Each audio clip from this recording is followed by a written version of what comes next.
Welcome to the session on local and global creative intervention. We would like to welcome Rakhi Sarkar to moderate the session. Rakhi Sarkar hails from a family of artists, is an art collector and director of Center of International Modern Art, CIMA. She has curated and organized more than 200 art exhibitions across India, the UK, Norway, Singapore and Canada. Sarkar has represented several national committees of art and culture, such as the Film Censor Board and the National Gallery of Modern Art. She has served as founder managing trustee of Kolkata Museum of Modern Art, KMOMA, and chairperson of the Art Council of FICCI. I would like to tell the audience that they can send in questions for the panelists via the Q&A section, but if there's time, we'll forward these to the panelists. Thank you, and over to you, ma'am. Welcome, everyone. Wonderful to have all our attendees here. I hope we have some art students as well, because it's a rare opportunity to get two very, very distinguished people with us. Shomi Roy from Manipur and a curator, and Reena Banerjee, of course, the world-famous artist who is now currently in New York. Let's briefly introduce them. Shomi Roy is a film and media curator who has curated for the Asia Society, Museum of Modern Art, Lincoln Center, Whitney Museum, and the Smithsonian, among many others. He's also a writer and translator, known for his translations of the Manipuri works of his mother, M.K. Binodini Devi. His best-known translations of Vinodini include The Princess and the Political Agent, which is the Penguin modern classic. The Maharaja's Household, a daughter's memories of her father, and Binodini's play Crimson Rain Clouds. Roy's latest work is a retelling of Manipuri myths for young adults titled That Way Is Why. He is the founder of IMASI, the Maharaj Kumari Binodini Devi Foundation. He's also actively involved in reviving rural polo in his native land, Manipur. And coming to Reena, of course, as an artist and sculptor based in New York City, drawing on her multinational background and personal history as an immigrant, Banerjee's works focus on ethnicity, race, migration, and American diasporic histories. The artist's sculptures feature a wide range of globally sourced materials, textiles, colonial, historical, and domestic objects, while her drawings are inspired by Indian miniature and Chinese silk paintings and Aztec drawings. And Banerjee has exhibited internationally, spanning 13 biennales globally. Her first solo retrospective, Reena Banerjee, Make Me a Summary of the World, was exhibited at 4 museums across the US from 2018 to 2021. She returned to teaching in 2020 as a critic for the Yale School of Art graduate program. So both of you, welcome. It's delightful having you. I almost feel that you're both in Calcutta and we are having a nice adda near university or a presidency college coffee house, you know. So let's keep that spirit going. So I will start with, I'll also introduce that Romy is going to speak on the works that he has done in the last several months during the COVID period. And Reena had the wonderful opportunity of partaking in a residency in Paris during the COVID period. So we thought it would be wonderful to have one global and one very local, both of them very different in their perspectives and dimensions and scopes, but they are fascinating at how, this entire period of isolation, instead of just stagnating in it and feeling very sorry for yourself, they have used their creative imagination to do wonderful things. And they'll tell us all about their experience and what they've done. And so I think that's what we want to do. So can we start with you, Reena, during your, start off with your, presentation? Thank you, Rakhi, for inviting me to this symposium. I'm super excited to be able to share my feelings about how to pursue your work during COVID years. Should they continue for more years? I don't know. So what I think has changed about the way artists produce work in the last 50 years or so is this idea of having a reach. And having a reach is being able to have a communication about not only where you are and what that means to you as someone who's immigrant, but also the idea of how culture is constantly travel through the conduit of the human being. And that means transporting yourself to other places where you can connect with the culture abroad. Every culture in every place has a unique desire to be a participant in the world in order to be visible.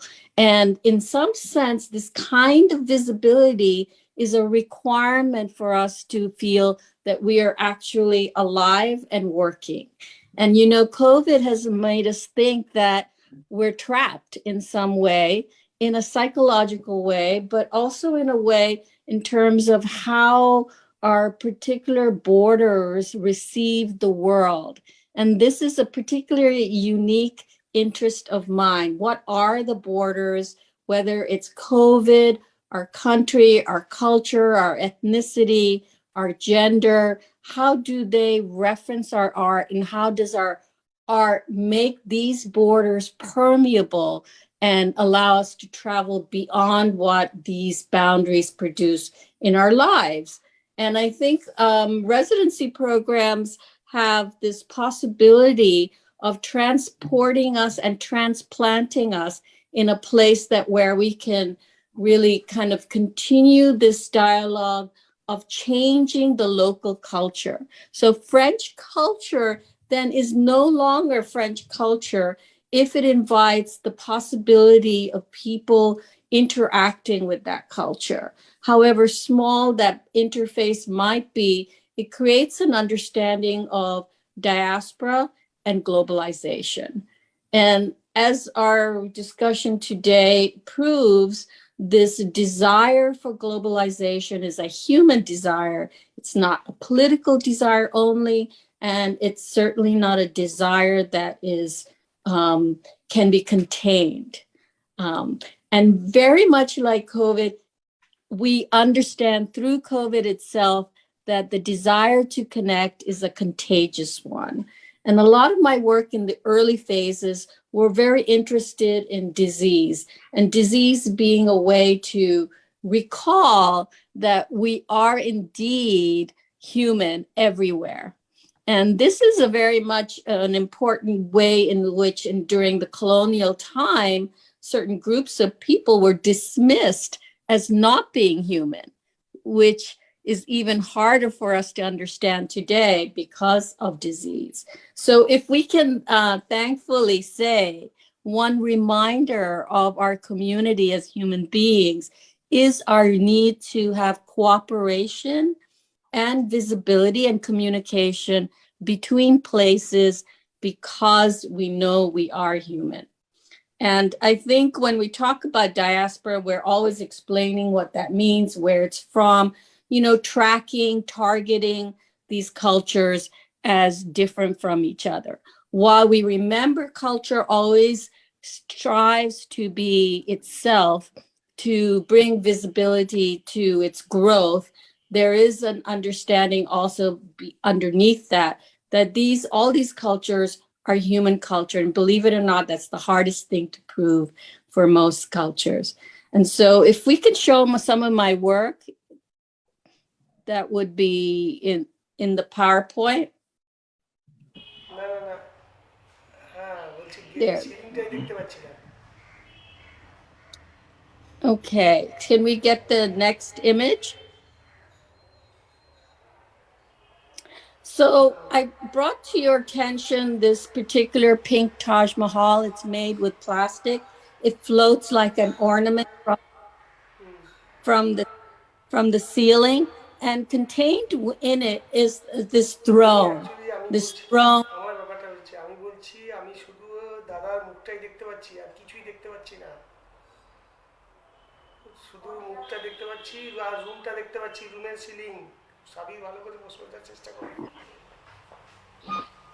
So the throne and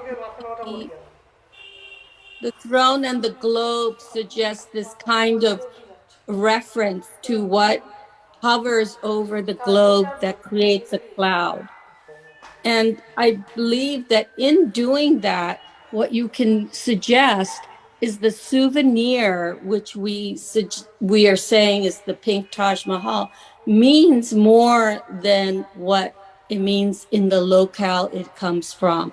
And the traveling of objects throughout the world, as art has a tendency to do, is to create travel, allows us to reframe all the cultures in a way that they merge.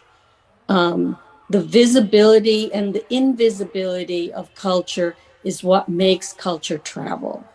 And so this ethereal mode, this precarious place and of a place of fragility is a very important ingredient of its potency in the world. So may we have the next image? Infectious Migration was a piece that you see that was made in 2000 for the Whitney Biennial. I choose this work because early in my career, in the very beginning, I thought was thinking about the AIDS epidemic and the way it created the visibility of the world. Places like India and Africa became central to the conversation about disease and to contain the disease.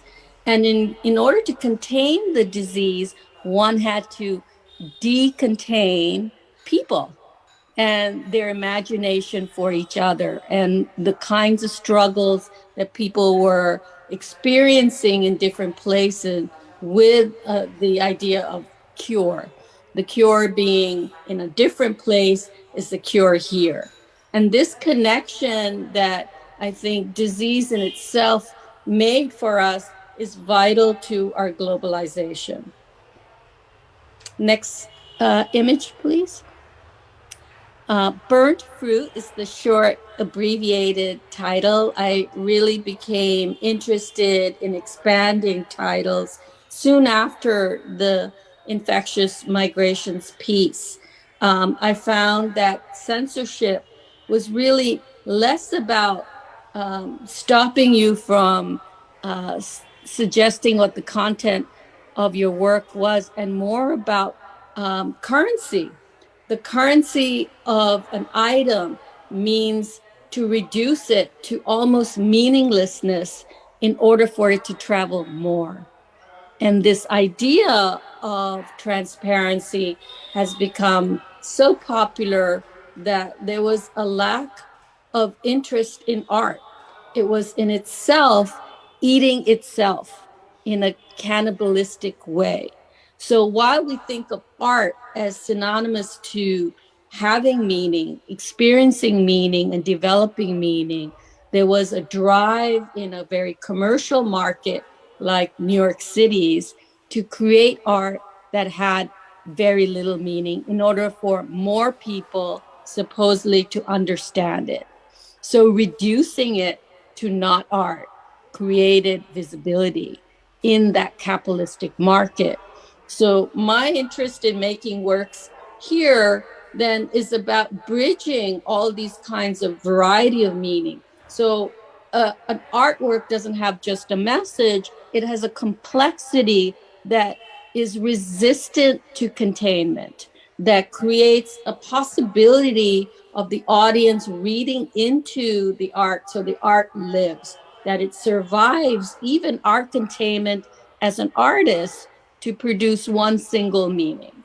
And I think that in itself is something that allows the diaspora to speak, to for multiple cultures to enter the stage of the artwork, to be performative in its retrieval of information and to make interfaces between cultures possible.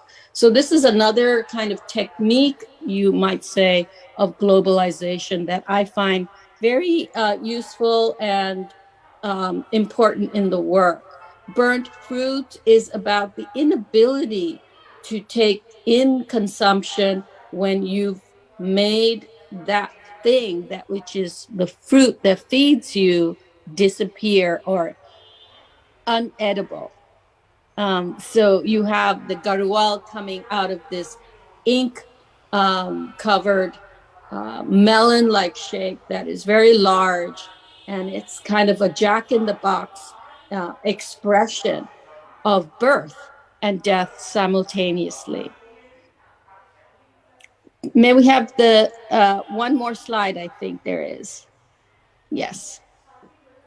Last, I put this work called World Lost. And this is a very different work in the sense that the work in its visit to all the museums in the retrospective that Rakhi was just sharing with our audience that happened between 2018 and 2021. This is at the First Museum in Nashville, Tennessee.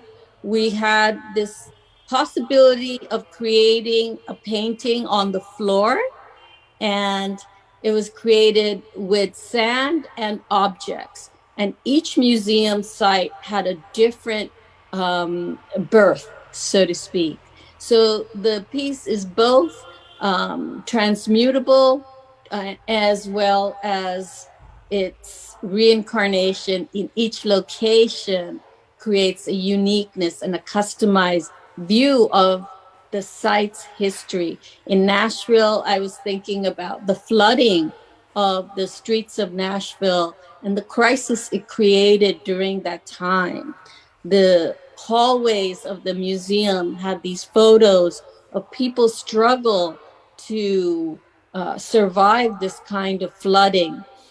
Flooding itself has a way of thinking about, as we're looking at consumption and overconsumption, this idea of the world, the land being eaten by oceans. And we're currently contemplating this possibility. And it is a possibility that I grew up with my mother being from Dhaka, always talking about water and the movement of water in and on the land. And I think that was very important in understanding how migration and our connection to water, land is very vital to understand and to involve in our artwork. So the environmental concerns were really part of this work.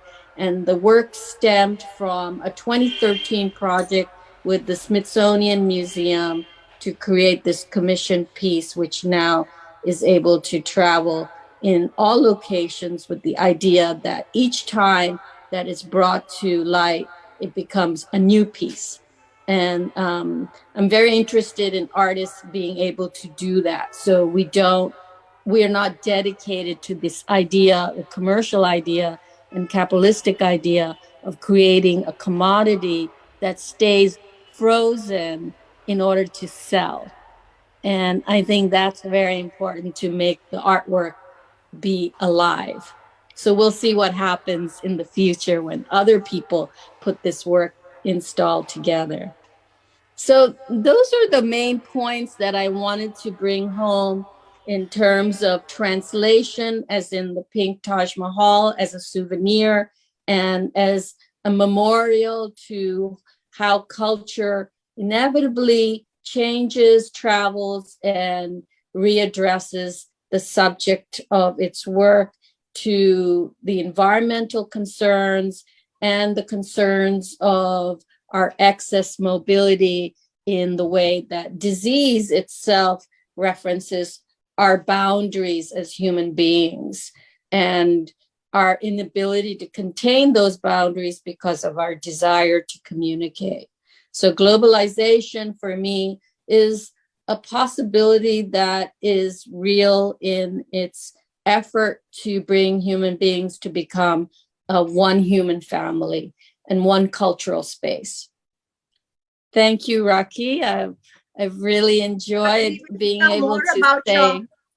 You will tell us a little bit about your work in Paris later on, but I'll ask Shomi to just introduce his his concerns during the last few months and what he's been doing. Great. Thank you. I would love. Rena, that was fascinating. Thank you for sharing that. And thank you, Rakhi, for inviting me. It's a pleasure to be with you online. I wish I were in Calcutta. It is by far my favorite Indian city, and I love the Taliganj Club. I'm joining you from Manipur on the Indian Yoma, as it is known. The mountain ranges dividing Northeast India and Southeast Asia. My local here is very global. And I just want to kind of rip through a lot of slides here, and then we can discuss and take questions later. I'm going to share my screen. And here we go. Okay, here we go. So my presentation is about SUBIKA art of Manipuri manuscripts and other cultural interventions. So the whole point about cultural interventions actually starts for me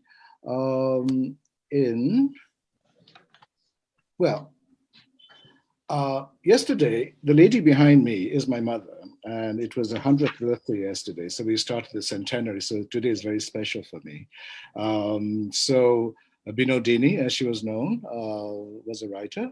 And so I've been working, as actors on Broadway say when they meet each other, are you working, darling? And so working through the pandemic, which is where I want to start, has really actually, working on the centenary has given me the guidelines of what I should be working on. So in a way, I really didn't have to think too much about what to produce. I've been translating Binodini, I've been publishing Binodini, and I've been doing my own writing. So what I've done in the last 2 years over the pandemic is produced 5 books.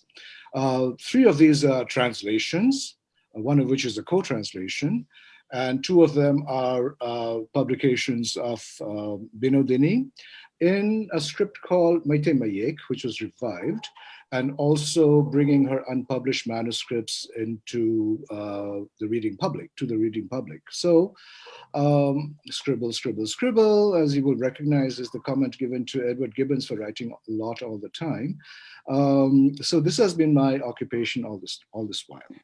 So I could not have done any of this without what I call my pandemic logical family. So I give a shout out to friends and colleagues in Manipur, across India, and especially in the United States, because I think it is this ongoing conversation I've been having with people and interaction with people that has kept me sane, I think, in this period. I may have driven them crazy, but I have been sane. So friends, if you watch this, please look for your name over here. The first important thing that I published in 2020 in summer was The Princess and the Political Agent, which is Binodini's historical novel that won the Sahitya Academy Award. And I translated this, and happily, Penguin published it, Penguin Random House India, and it was published as a Penguin Modern Classic. So that kind of pleased me greatly. I'm only sad that my mother's not around to see that. It's the first book from Northeast India to be classified as a Penguin Modern Classic. What was also interesting is that since we're in the first wave of the COVID, we had to launch it as an ebook first, and then followed by print. So had great discussions about can a Manipuri book get an e-market? So I made a few calls, took a random sample, and I said yes. And then I proceeded to start a social media campaign to bring Binodini to the young generation. The second book, which is that just came out yesterday, I launched it yesterday, is the first Binodini in Bangla. It's a play and an essay, and both of them are based on Shantiniketan, her experiences there, translated by Minoti Ghosh and brought out by Basha Samsad in Kolkata. This is very important to me because this is, Binodini loved Bengal, she loved Tagore, she was very influenced by Bangla literature, and to bring her out in Bangla is actually a very important landmark for Imasi Foundation. The other book that I launched 2 books yesterday, is the collected short stories of Binodini, which brings unpublished Binodini to the reader. It's a student edition, and it's for the below 22 generation. Now, why it is a student edition and a below 22 generation readership is because a library burned in 2005, the Manipur State Library. 145,000 books and manuscripts were destroyed. The demand was for the revival of the indigenous Meitei script to replace Bangla, which had been used for the last century to write and to educate people in. My mother wrote in the Bangla script, her Manipuri. So I had come across Manipuri manuscripts a couple of years before that. I started visiting Manipur around 2003 on a regular basis twice a year. And I found public and private archives are holding Manipuri manuscripts. We believe about 40,000 manuscripts exist.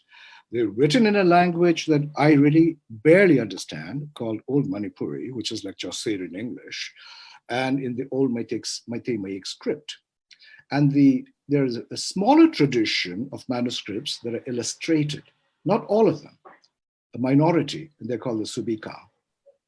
So I went back to New York. I'm from Brooklyn, and I was planning an exhibition from Brooklyn to Berlin of the manuscripts with my friend Liv Metty-Larsen, and she was going to be doing paintings. And I started researching these paintings and what they were, these manuscripts, and what they were all about.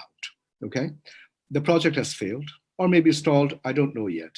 But what happened is that by thinking of connecting Brooklyn and Berlin, I was basically doing my cultural curating as an intervention. I was rediscovering things, I was representing things, I was remapping, as a friend of mine called it, reframing and repurposing.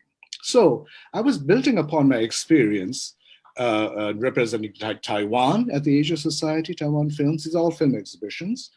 Because it has no diplomatic representation, embassy in Washington, D.C. I did the first Desi American media at the Whitney Museum, which was highly popular in the mid-1990s.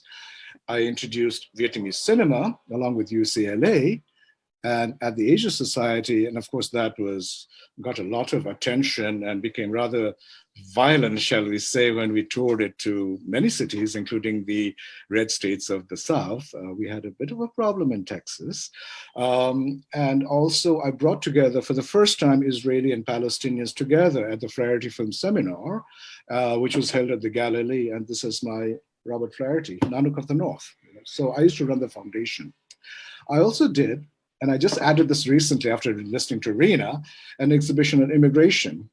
New America, New Americans. When I was getting my green card, I thought this is something I should look into. I decided maybe I should live in America from now on, and that was at the Lincoln Center.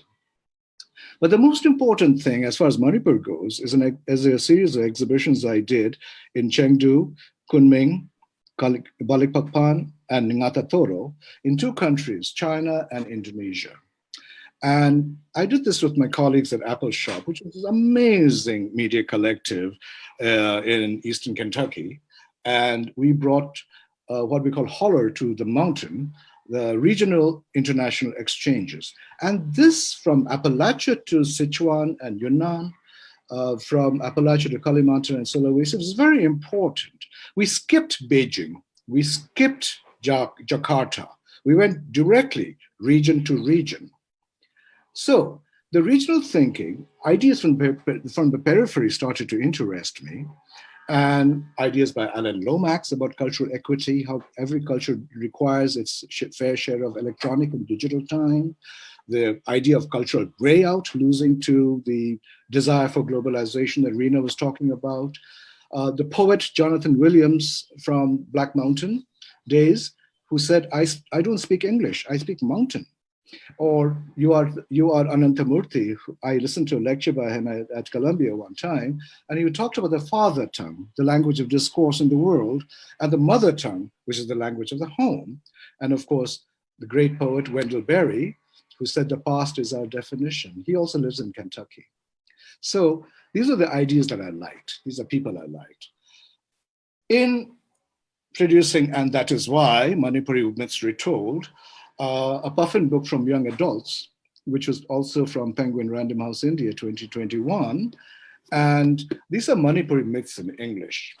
And this is based on the SUBIKA, and we're defining a mythology and introducing an art form at the same time. The art form is called modern SUBIKA art by Sapha Yunnam, the illustrator, and he used a pastiche storytelling composition using traditional colors and using calligraphy as well. This is the illustration from the story, and that is why Manipur is the birthplace of polo. This is an illustration from, and that is why man is creative and can think, which is a Manipuri theory of evolution. Why man gets wrinkles and a stoop in old age, and why we must thank elephant and monkey for this, and why the doll is worshipped in Kaching village, a kind of a spooky tale about a doll that comes to life. But I used manuscripts, songs from balladeers, published stories from my friends Mangangsana and Kaba and Tawyangba, and revived natural rhymes in the process of this by using Maitame calligraphy so that people will know what it looks like. So the transmission of culture and stories is very important, using oral sources, manuscripts, and for children through nursery rhymes. My work as, if you see that as intervention, is somewhat kind of a disruption in a very insular place like Manipur. It's a bit like Appalachia in that way, because of the insularity. I've had to give new names, like Appalachians insist don't call us hillbillies, we're Appalachians. They also produce new narratives of local engagement. I had to name the art form, SUBIKA art. There was no name for it. And creating new narratives of mythology that exist in many sources in great variation, and putting them in one retelling, which begins with a once upon a time and ends with and happily ever after. This is why this book has been quite popular with the young generation in Manipur. So in the works right now, we are actually doing a Birendra Kishore Manikya Museum and Cultural Center by the government of Tripura, which I initiated and conceived. And it is going to be at the Heritage Pushpabanta Palace in Agartala. We just got funding. And the themes will be the artists, kings and queens and princes of Tripura, their artwork, the hidden story of Tripura, of photography in Tripura, which will, I think, seminally change the narrative of South Asian photography, and connecting again, like I like to connect disparate things, modern art of Northeast India and Southeast Asia. Also in the works, the listener, thing that I plan to do in 2020, but I'm planning to do it now in 2022, literature and performance, non-text literature, because a friend of mine said, why should I go to a lit festival? Why don't they just read my books? Why do I have to take part in this tamasha? But then it made me think, literature, there is a literature that is tamasha.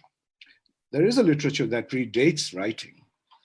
Literature was first told and heard, and there is a necessity for us to investigate literature of that nature in the northeast of India, especially across India, and connect it to things like Aboriginal storytelling in Perth, Australia, for instance, and to the Pandwani singers of Chhattisgarh, or Baul singers of Bengal, for instance. And so there's amazing storytelling that we can connect so that the local becomes the global. So this was my Temple COVID launch yesterday. And from now on, I'm going to stick to this launch. No more staging, but offering, as I did to Lord Govindaji at the Royal Temple in the palace where my mother was born, her books needed to be offered there. And so hopefully after the pandemic, this will continue. Thank you very much. Thank you very much, Shomi. That was really such an interesting presentation. But I think what we have to do is, maybe you could, before you end this chapter, let's call it, if you could just give us a little background about your mother, very briefly, and her interlude with Shantiniketan, because that is how a lot of our, attendees would relate with her. There are a lot of students in Shantiniketan and Bengal who would be very, very interesting. Binodini is a very loved name over here. So if you just give a little bit of that context, would you remember the dates and all that? Just Sure. a rough idea. I found this out from Ira Chowdhury, Shankar Chowdhury's widow, and I interviewed her last year, one of my few trips outside of Manipur during the pandemic. And through Rishi Barua, the son of Kiran Barua, the artist, who and Rishi is now teaching at Kala Bhavan. Binodini, I got the exact dates now, and registration dates even. She was in Shantiniketan from about 1945 to 1949. She left for a year and then came back. And she became the muse of Ramkinkar Baj, and he fell desperately in love with her as well, and made a series of paintings and sculptures, one of which, Rakhi, you have in your own. Yes, she's sitting in my bedroom. house. Yes, very much. Binodini. They were all at the National Gallery of Modern Art, watercolor sketches, gouache, oil paintings, and so on. And we are planning to do an exhibition during the Binodini centenary. And she was a very lively person. She was a foreign student at the time because Manipur was not yet part of India. It was an independent kingdom. And her father was the king. The interesting thing was that her father, Maharaja Churachan, had actually not given a visa to Rabindranath Tagore to come and visit Manipur on 2 occasions. So, Reena, what Tagore knew about Manipuri dance, which he brought to Shantiniketan, actually comes from Bangladesh and from Tripura, where we had expat communities. Talk about diasporic performance and retaining of cultural traditions over there. And so Binodini became a very good sculptor, actually, I think. And she did sculptures from 1950 to 1960. And then from 60 onwards, after the observation of the Tagore centenary that she was in the committee for, she became a writer, working with a group of writers and translators and actors and so on. And so she produced a range of work, from screenplays to novels to radio plays and song lyrics that are very popular today, short stories, which I published yesterday. And one of the plays is Asang Banongjabi, Crimson Rain Clouds, which is Neil Shandhyar Agun Meg. I hope I've not screwed that up too badly, which Minoti Ghosh translated, and I helped to do it. And but she made a mark with her short stories. But her short stories were also all about common folk. Like, I'm a common person now. There's no such thing as royalty and all that kind of business. And she was a leftist. She was the head of IPTA until her death from 1987 on. And but she was not a communist because her vision expanded under Tagore's influence and in Shantiniketan. So to understand Binodini, you have to understand her essential leftism that she grew up with. After being a princess, she was called the Red Princess of the East. And so she translated Maxim Gorky. She was great friends with Badal Sarkar, Mrinal Sen, and so on. And so Maheshwata Devi. So she worked in the circle of Eastern India. And she really is one of the few people that forms a bridge between Bangla culture and Manipuri culture. So I've been very, very, very thrilled to have brought out this book. The cover is by... While you were working, Shomi, I'm just interfering. While you were working on this, did you find the process cathartic? Did it bring out all those memories and, you sort of, during the entire COVID period where one was isolated and you were delving into your background, maybe a part of your mom that you didn't know very well. So how was that kind of a feeling? I mean, Rakhi, you're absolutely correct. It's like discovering layers and layers. It's been a palimpsest of experiences, one upon the other, piled on. I'm exploring.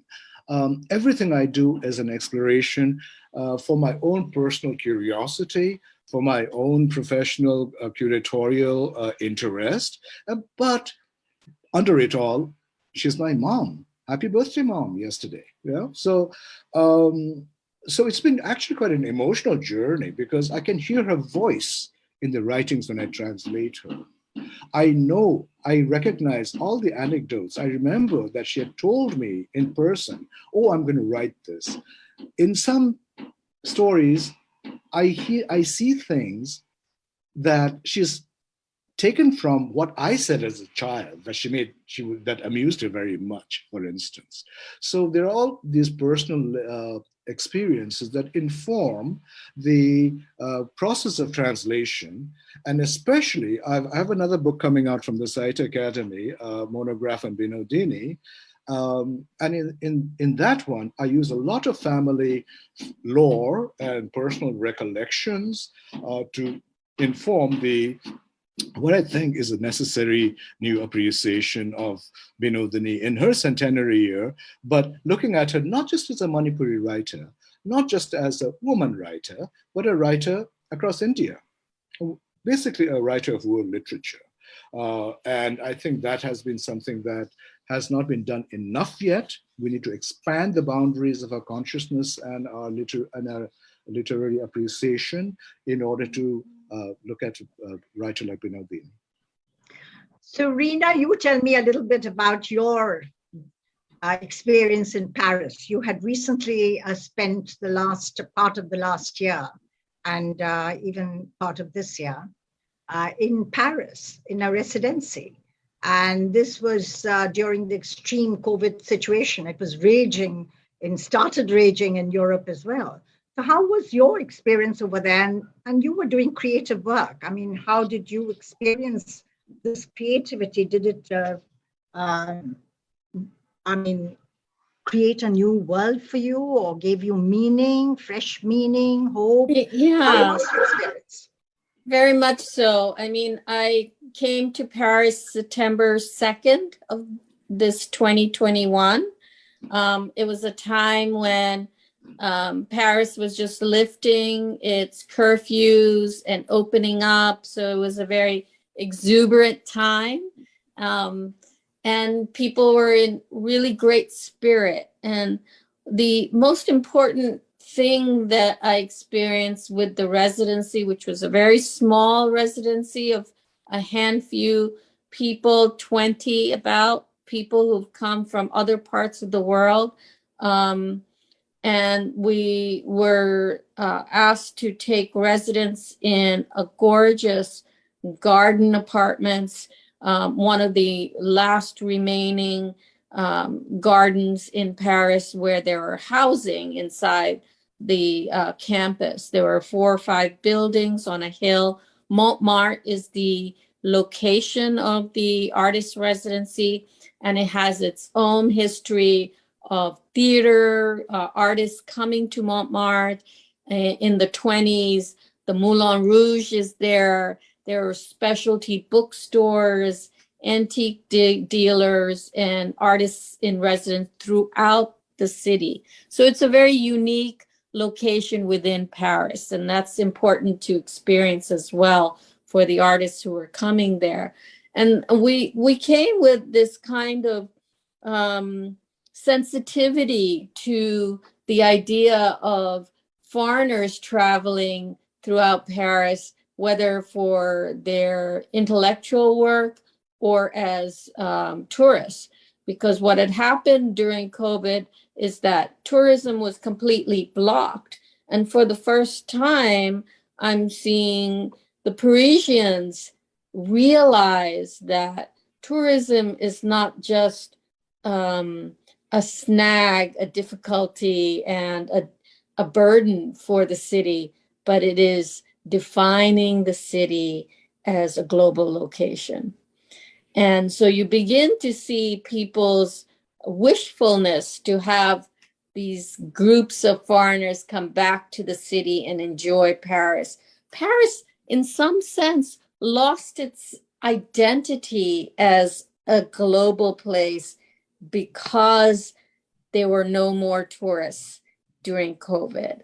And I think it's important for all of us when we are in the height of capitalism and the kind of revenue that tourism creates to realize those pesky little tourists that come to your city to see what your culture is about, is actually producing and depositing culture itself. And I think that was an interesting thing for me to contemplate on as an artist there, with the kind of subject matter that my art is interested in, and also to see how diverse Paris is as a city. There was the West African market, the Bangladeshi market, there's the Vietnamese section of the town, the Algerians. I experienced all that is Parisian in this one location, Montmartre. So the Paris of the 1920s that we often see in film is not the real Paris. And I think you have to go there live to see that Paris is rich with the diversity of the world in its footsteps. And I think that kind of reference became more valuable after COVID had reached its kind of position of feeling permanent in our lives, and to interact with other artists that come from different locations, to be able to think about and talk about the difficulties of being an artist in the world, in the economy that we live in, that strives to, in some sense, make blunt of how art is positioned and valued in culture. And I think that Paris owes its kind of identity to understanding that culture is very valuable in ways that I didn't experience in New York City. And I think that the promise of an artist residency is not only to have the exchange between other artists, but to get a kind of thermometer on how well is art doing, how well is the culture of people in all the places in the world, how is it being received, and to see how it grows. It's any place is not just a mosaic of the people who live there, but this human struggle to find meaning in our lives. And I think that this special time of traveling and taking the risk of traveling, taking the alienation of traveling to find place and home in your visit in an artist residency is a kind of gesture, if you will, of the healthfulness of our art, that it becomes our focus even during COVID times, especially in these kinds of connections we make through Zoom, through the internet, to be able to speak about it and continue to share what is available in all our locations. So, Rina, would you have some of your slides on the recent works that you did over there in Paris? Would you have some of those slides? I'm afraid my works I didn't photograph yet. So some of it is not. I made maybe 20 or 30 paintings while I was there, two-dimensional work. And they're in transit, actually, in customs. It's still in Paris, and on its way here. So I didn't have the opportunity to photograph the work yet, because one, they were not completed. But I'm bringing the work to my gallery, AICon Gallery in New York City. We're planning to have 2 exhibitions, one in New Jersey at the Hunterdon Museum, which will open in May of this year, and my solo show in October in New York City, which will be also a place where you will see some of that work that I was able to finish, will be able to finish once it arrives back in New York. And what was the principal concern? I mean, around these, was it varied, or did you sort of concentrate on A, did it filter into one A overall concern during this period? I think my feelings about how I thought the value of the subject matter, you have to remember in 1995, I addressed my identity in the US as a graduate student at Yale as immigrant. At that time, the idea of an immigrant identity was not perceivable, identifiable. People, especially in the US, were unable to understand what that is. The impulse was that you're an Indian artist, you're an American artist, you're artists of the 60s, you're artists of contemporary period, you're artists of the past. These are kind of ways in which we talked about art. So the vehicle for representation was a solid representation that demarked you as contained within a culture. The idea of immigrant and possibly diasporic and refugee kind of identities is that they can't be contained within one culture. And certainly our travels like mine in Paris is not about receiving French culture as a kind of singular location, but to erect this idea that it has multiplicity involved and always had, and some of these urban areas that I identify with talk about this kind of immigrant history. So the drawings that I produce created figurative works that were referencing the communities that I saw every day in my little jog around the city and seeing the different neighborhoods that I interacted with and the people from those neighborhoods.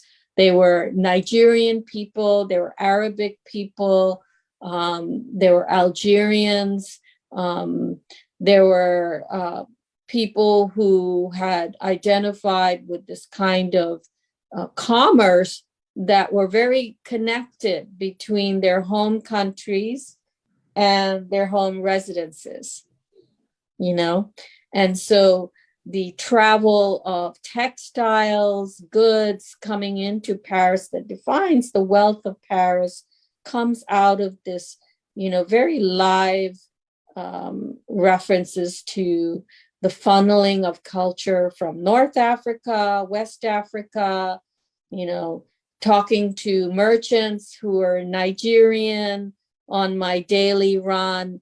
These are the things that made Paris wealthy for Reena Banerjee.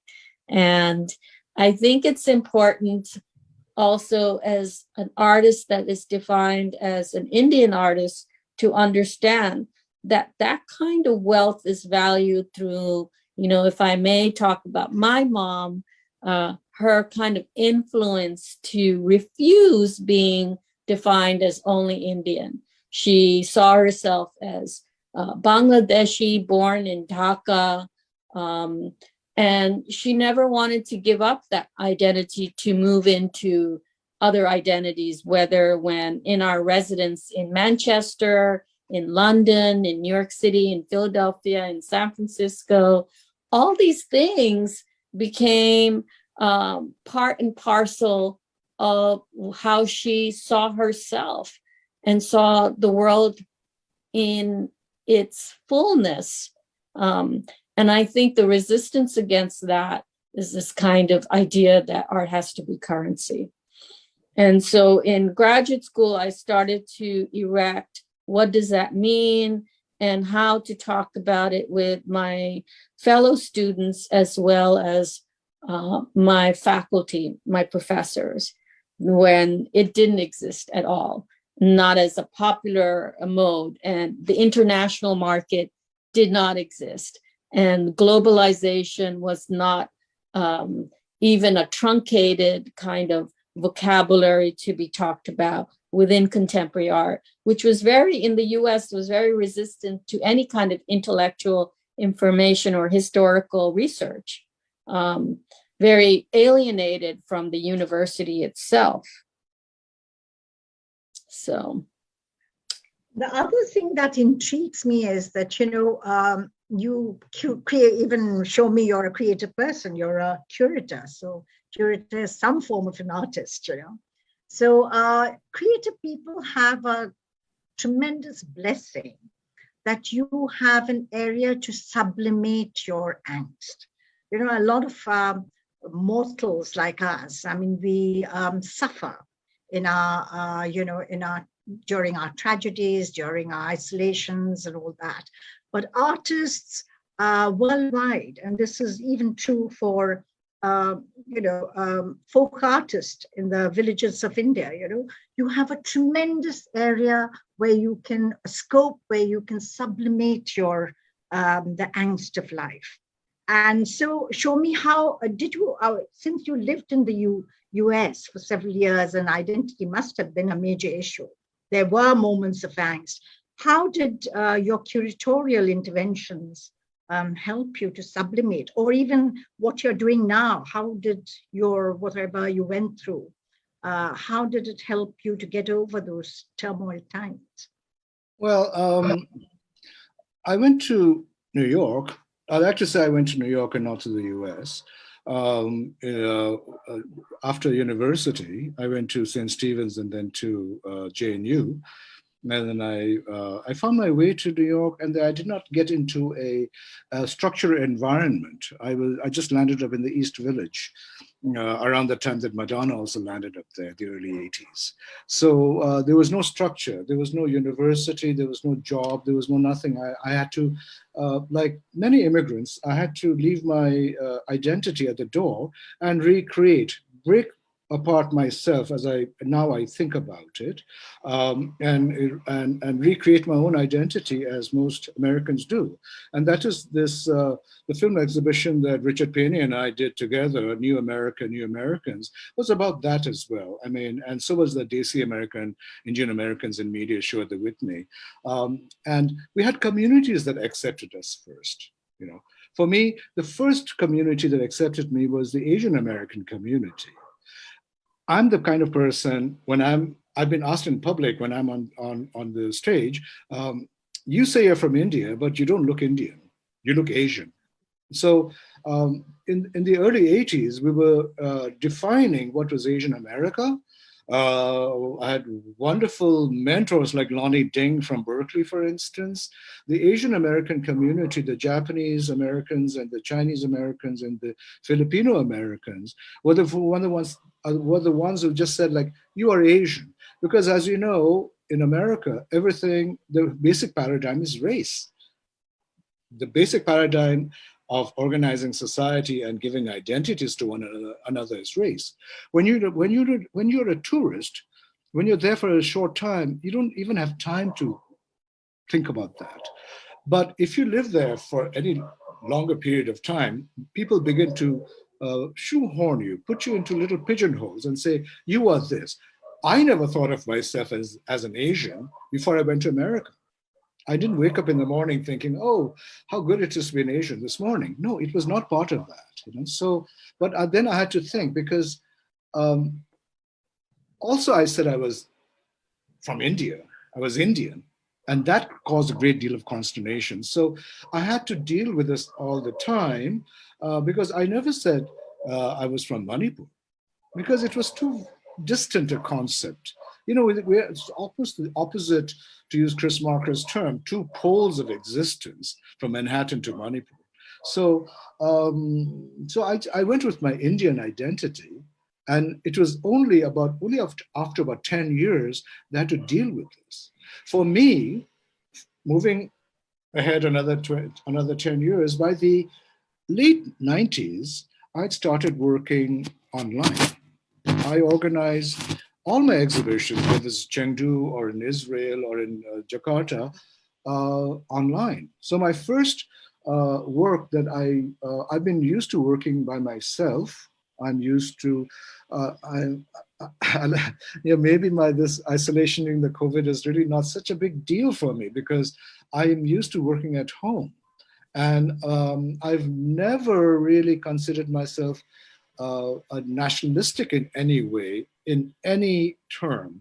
My identity, my home has been between my ears, as we say, you know. So when I moved, and I haven't really moved around. I just went from Manipur to Manhattan and plonk, I just kind of stayed there. Although I did travel a lot for work in Europe as well as in Asia. But that was really just to kind of do my curatorial research. But essentially, New York made me. I mean, I was brought up here. I grew up in a house that was a creative artist salon. We had 10 or 12 artists coming every day to Midodini's house, artists and painters and singers and dancers and everyone. This, where I'm sitting now, created modern theater in Manipur. Modernism basically started around here in this house. So, but then I had to kind of leave that behind me. And then it is only after 10 years that I kind of started exploring that again. But basically I had to break apart, and New York moved so fast, I had no time for angst, really. Thank you so much. Do we have any time for question answer, by the way? Are there any questions? We can give about 2-3 minutes to that. Ma'am, I have shared one question. Have you sent it on my WhatsApp? No, it's in the Zoom chat. Okay.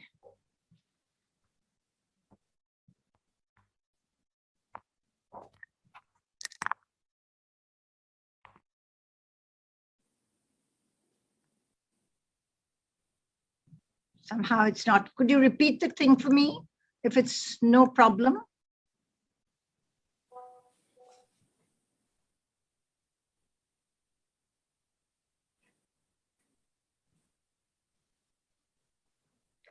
Sorry, I can't access the question somehow. It's not working. Could you read out, please? I have sent it to in WhatsApp also. Okay. Sorry, just a little bit, you know, these are little impediments we have. Yes, this is a question from Indrapamit Roy. My question is, when a work is already in a museum collection, isn't the position that it is not a collectible item because certain parts of it change with the context is riddled with contradictions? Besides, even works that are unchangeable objects actually change with context and time. I just felt that the stated position is a bit simplistic. Reena. So that's a question to me? Yes. Okay. I'm not sure if I can answer all aspects of that question. I'm going to reframe it to make sure that we understand what I think it is asking. Yeah, I mean, objects are, and they do not become solid ever in a sense, because we prescribe meaning to everything we see that is visual. The visual is our language and it's our method. So there is no such thing as a fixed meaning ever. And that's part of the excitement of encountering an object. Who wants to see an object that stays the same? Every day you wake up with the familiarity of objects in your home, and you never lose that familiarity of those objects. They mean a certain thing that is connected to your past. Some of the beautiful things I heard today, Shumi's spoken words about his mother's voice and recalling the things that she would write. Those connections we make become invested in our memory as permanent. and they are something that are not to be taken away. And at the same time, we have incredible ability for complexity as human beings to receive more meaning and conflicting meaning deposited into a single object. We're capable of this.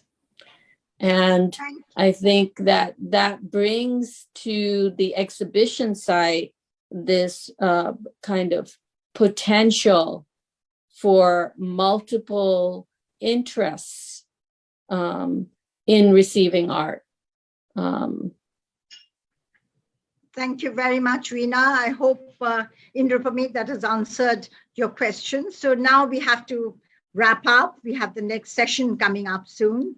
Thank you so much, Reena and Shomi. You both come from allied fields, yet you have reinvented your creative life in the last several months in different yet extremely imaginative ways. And that is what Imaginations, the conference, is all about, what it does to you. And this is, I guess, the way forward. Instead of buckling in the face of isolation and severe existential challenges, you both reinvented your time and space with exciting prospects and scopes. It is this magical power of the will, creativity, and imagination that can hopefully get mankind to rejuvenate, reevaluate, introspect, evoke fresh motivation, and take civilization forward. In one of the sessions yesterday, a speaker suggested that the effect of art is not instantaneous, but percolates slowly. So be it. However slow, art makes you think, it raises questions, and it is hugely inspirational. Your role as creative ambassadors help to advance civilization. That's why you are indispensable assets for societies and people. Thank you both, and may you continue to enrich us with your wonderful work forever and ever. See you again, and wishing you all the best. Thank you so much, Reena. You woke up early in the morning. I can't apologize more, but I must thank you profusely on behalf of all your Indian viewers. Thank you so much. Thank you. Thank you. Do join us for our last session of the day, Merging Boundaries. It's at 4 p.m.